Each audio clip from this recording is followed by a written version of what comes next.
Amados irmãos, a graça de nosso Senhor Jesus Cristo, o amor do Pai e a comunhão do Espírito Santo estejam convosco.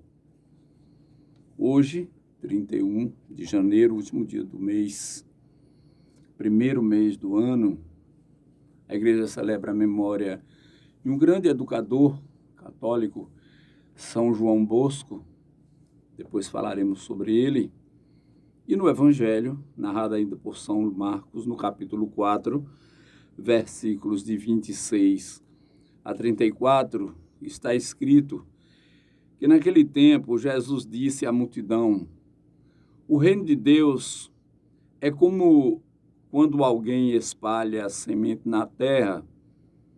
Ele vai dormir e acorda noite e dia, e a semente vai germinando e crescendo, mas ele não sabe como isso acontece.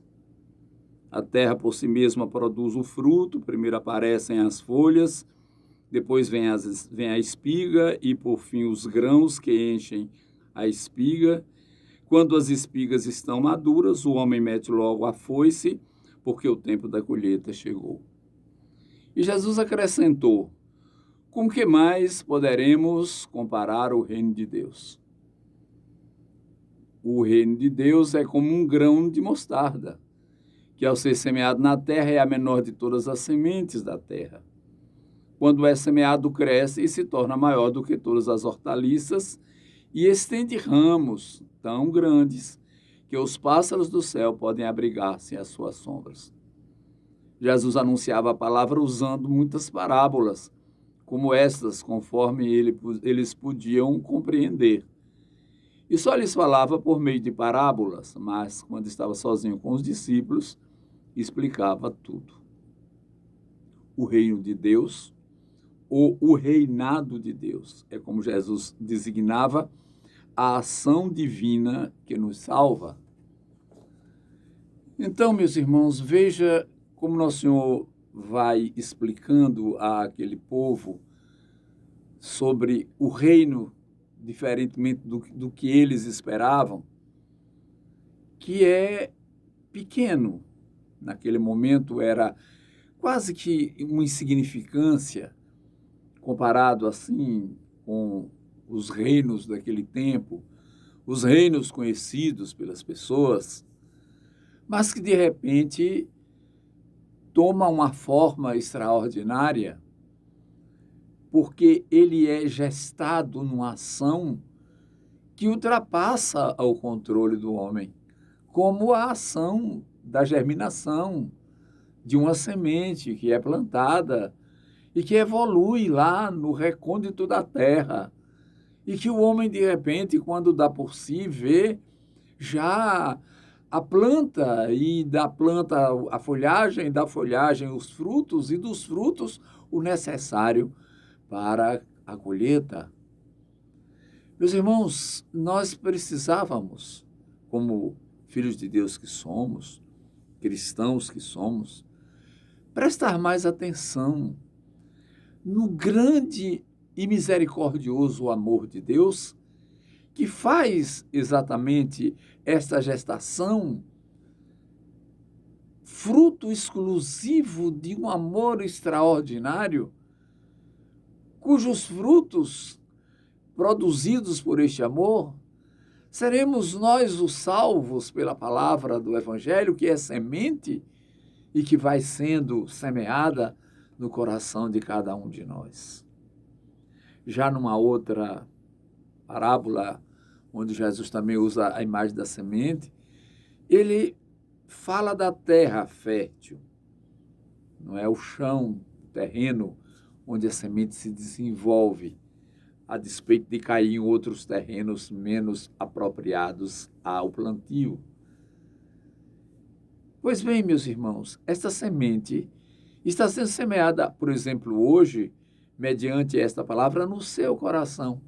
Você que está nos acompanhando aqui nesta jornada de evangelização que estamos produzindo, na reflexão diária que fazemos a respeito do evangelho que nos é anunciado.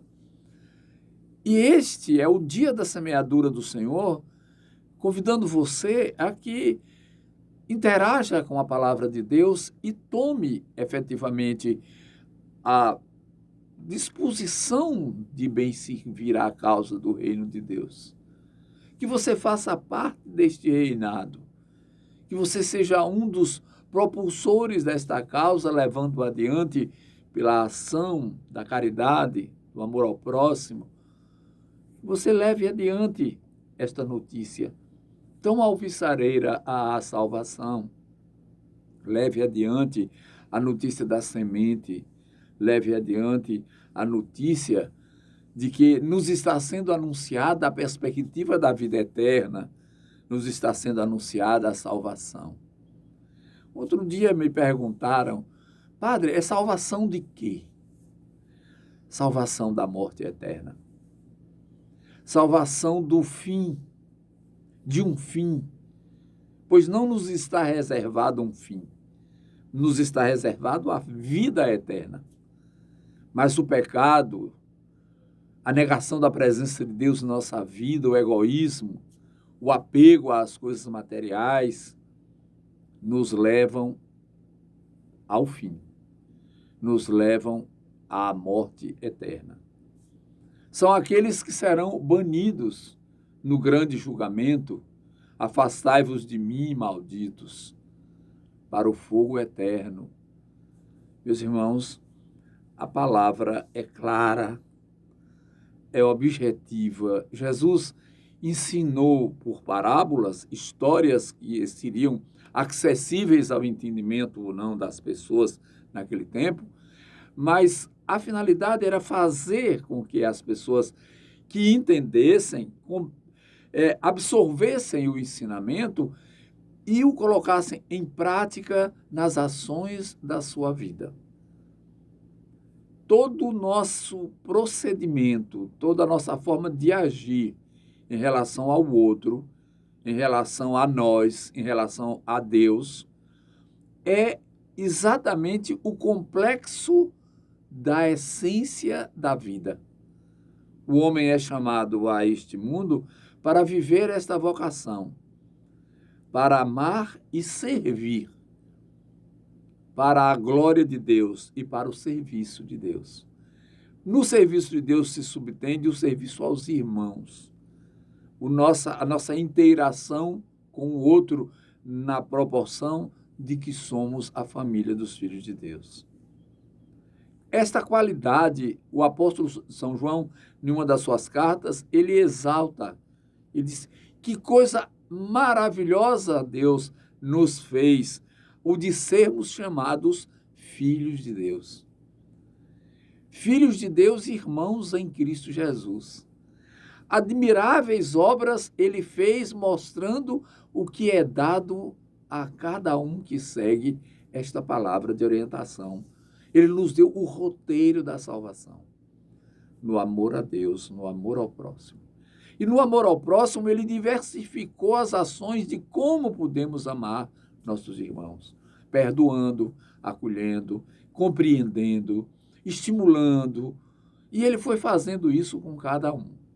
Ele chamou Zaqueu de um lado, chamou Madalena de outro, chamou o cego de Jericó de outro, chamou o leproso de outro, chamou aquele paralítico da piscina de outra forma. A cada um Jesus foi arregimentando da forma a Pedro, a Tiago, a João, para agregá-los como os apóstolos primeiro, depois os discípulos e depois a grande família dos filhos e filhas de Deus.